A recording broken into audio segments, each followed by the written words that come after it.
was supposed to be grateful that I was adopted, not traumatized. It was never hidden from me that I was adopted. It all started with the announcement they had in my baby book. It read, I wasn't expected, I was selected. But they also had a photo of an infant, Juliana, in the family photo album. I shared a name with her. She died at 6 weeks of age, just a few short months before my adoption took place. And I shared a name with her, but I felt like I was her replacement. But none of this was ever talked about. I was curious about my origins and had questions, and I was curious about Juliana, but I was always too afraid to ask. Now, I had this revelation about adoption, and it led me to question.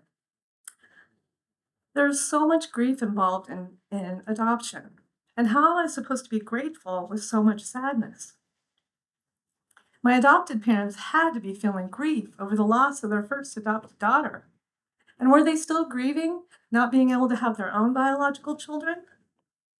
What about my birth mother? No matter what the circumstances, having a child and giving it up has grief involved. And then there was my grief as an infant, never getting to meet the mother that I already knew. That's the thing with adoption. The focus is on the adoption of the child into the new family. The relinquishment, the surrender, the abandonment, that part is usually not talked about. And then if it is, it's to praise the birth mother for being brave, to give her baby up for a better life. Now, for me and many others, the wound is pre-verbal, which means it cannot be recalled, but it is remembered.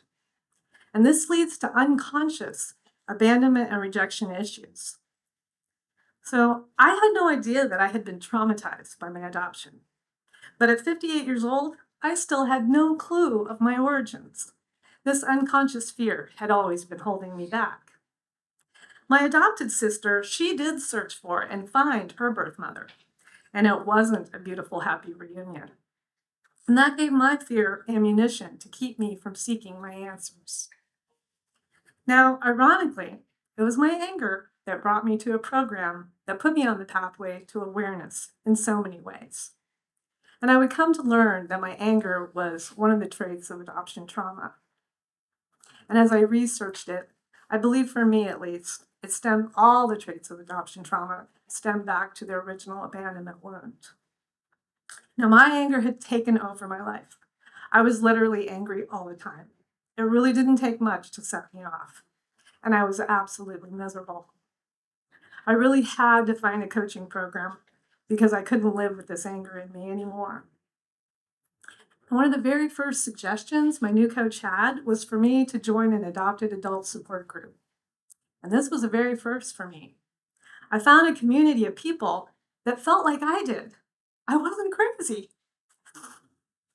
I could relate to all of the stories of my fellow adoptees. Even though we had different experiences in our adopted families, we all shared the same wound from being taken from our biological families.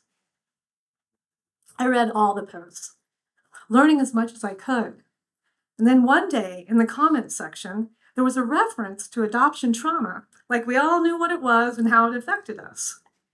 And really, this was my first time really hearing and knowing that adoption was traumatic. And I was curious about the term, so I Googled it. And as I sat there reading through all the aspects of the traits of adoption trauma, I could see myself in every one. But the one that really stood out to me, bad baby syndrome.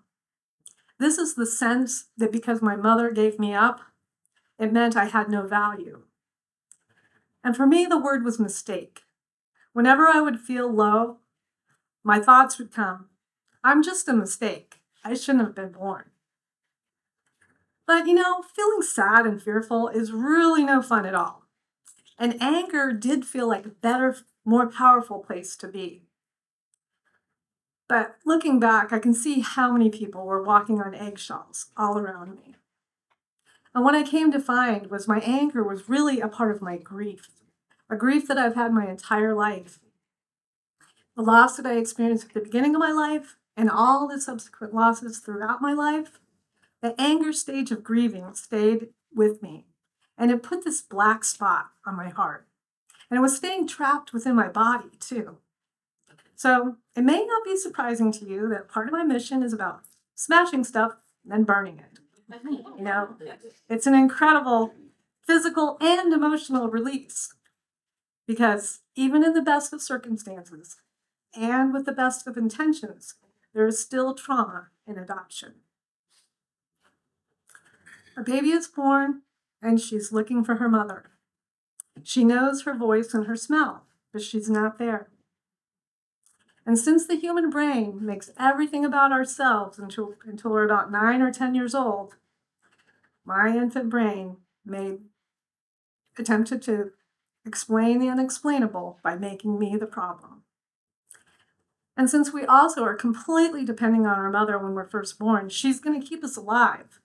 And when she's not there, we begin living on red alert and unconsciously thinking, we almost died. We don't want to be in that position again.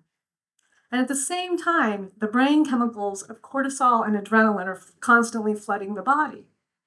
And this is why sleep issues and gastrointestinal issues are 30 to 40 times higher for adoptees. And these high levels of cortisol and adrenaline also cause serotonin levels to drop. And when we don't have enough serotonin, it's really hard to self-soothe. It's also our natural guard against shame. So if there's not enough serotonin, shame wins out. Now, addiction is so very prevalent among adoptees because addiction is a form of self-soothing. Here's a statistic that may or may not shock you. Adoptees are 50% more likely to have substance use disorders than non-adoptees. Another wound that adoptees carry that it's not often talked about is the attachment wound. The attachment wound insidiously has adoptees trying to figure out how to fit in and not who we really are. That's the challenge for adoptees, to be ourselves and not who others expect us to be. Now, I lived my life with the shadow of adoption trauma over me. And I went from one trauma response behavior to the next trauma response behavior. And the thing is, I had no idea what was happening to me at the time. And as I learned more about it, I still believe it goes back to the original abandonment wound. Because abandonment, rejection go hand in hand with identity. And identity, it's about a sense of belonging. I always felt like I was the odd person out, no matter what group I was in. Never quite fitting in. Now, you want to talk about control issues? Do you know a control freak, or maybe you are one? Well, you're looking at one. And it makes sense, right? Adoptees, we have no control at the beginning of our lives, so we're trying to control it all now. And it makes relationships really challenging. And I'm so very blessed that my husband stood by my side through better or worse. I can look back now with my new awareness and see how many times I tried to sabotage our relationship because I really didn't feel like I deserved to receive his love. I felt like I was a mistake that shouldn't have been born. Paul Sunderland, he's an addiction specialist who became very interested in adoption and adoptees when he saw how we were massively overrepresented in addiction treatment. He describes the relinquishment wound as a developmental PTSD. He describes how in all other traumas, there's a pre-trauma you.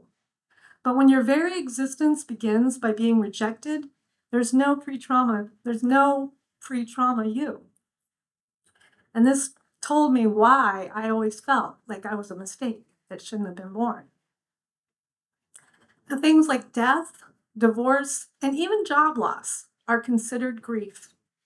But many times adoption is not recognized as grief. And this is known as disenfranchised grief, which is very common for adoptees. But in my opinion, grief is the number one feeling in all three corners of the adoption triangle. The adopters many times are trying to fill their grief over their inability to have their own children, by having a substitute replacement child. And the birth mother, carrying a baby for 9 months, giving birth and giving up that child, it's not natural. It goes against our biology. Of course she's grieving. And then there's the infant's grief of being surrendered, relinquished, abandoned. And then they have added trauma of being put into a family that they don't genetically fit with the responsibility to be someone they can never be, to fix a wound of the adopters. Now, I realized that I'm a normal human that was put into an unnatural situation. And I can see how my body and mind has tried to defend and protect me my whole life. The thing is, there's so much research to prove this trauma, and yet it's still not freely talked about. Adoptees, we're still made to feel that we should be grateful, and that if we get curious and we want to know more about our origins, well, we're being selfish. I was asked if I was for or against adoption. And that answer keeps changing. And I really don't think it can be black and white. There will be some rare occasions where adoption will be the only answer. But as it stands now, many women are coerced into giving up their babies. Women should never be forced into giving up their children. There's other alternatives besides adoption, like legal guardianship that does not sever the identity of the adoptee. We could also give women and their families more support financially, mental health-wise, addiction treatment. And looking at the open adoptions of today, now those do seem to be a better option than how they did it in my time. In my time, we just didn't talk about where I came from. Although I did hear, "We found you in the cabbage patch," many, many times. I never did find it funny. But the fear and the obligation I had for my adopted parents kept me from asking them questions. Even after they had passed away, the obligation and guilt I felt like I'd be betraying them if I looked for my birth parents. Well, I waited too long, and I'll never get my questions answered.